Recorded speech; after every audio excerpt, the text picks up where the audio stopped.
all, salamat siguro kami sa mga parents, especially ang nanay Janet and Taji, mga Ben and Papalin. Siguro wala siguro kami hindi subok kung hindi tungkol sa ilan. Naging successful kami tungkol sa ilan. Sa mga siblings, ako ni mga utod, all the way nagpulit pa, no? From Riyadh, then sa mga sisters nagpulit pa from California. Alam naman niya, hindi basta-basta yung gastos na from Korea. Guys, thank you so much. We really appreciate it. And sa mga pa pala, si Babe sa lipatan ko. Thank you. From Batangas, salamat. All the way na po. Thank you. And sa mga auto ni Chris Mill, ni Chris Ball, ng Melky, Tapping, Jam Jam, yung Jigger, maraming salamat.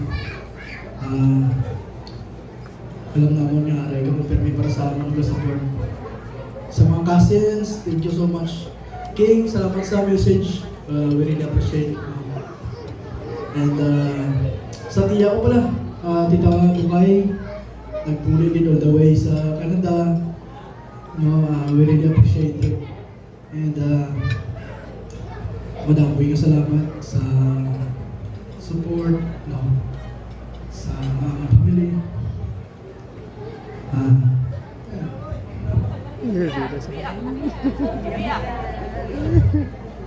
Pati po naman dala natin malakay. Doon naman rin siguro. Ako pamili ka ba nas Tita? Kailangan ko rin energy. Savior sa mga family. Breadwinner ka nga. Madami ka salamat.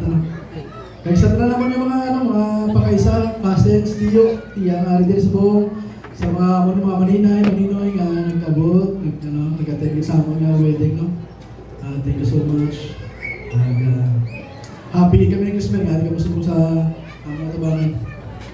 Sa amin nga special day. Good evening, God, and maraming salamat.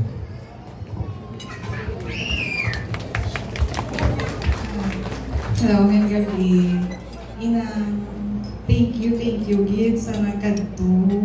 Especially sa ni Ma'am Jane, Ma'am Gaylo, Ma'am Pamilyo, Dr. Paps, nag-expect ko ako magkanto.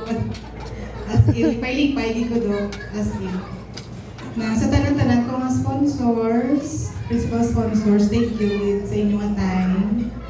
And sa ila ni Mama, ni Papa, thank you Gid sa inyong bulig, sa ila nanay, ni Papa, sa mga utod ko, especially Melky, Manong, Chrisbon, Kim,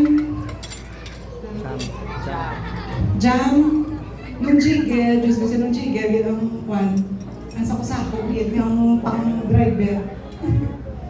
Then, sa pamilya ni Jima, darling, mga utod niya, thank you gid sa inyong bulig.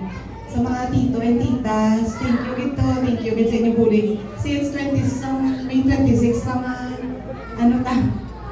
sa Kuay, thank you gid. There you have it, ladies and gentlemen. Once again, palakpakan po natin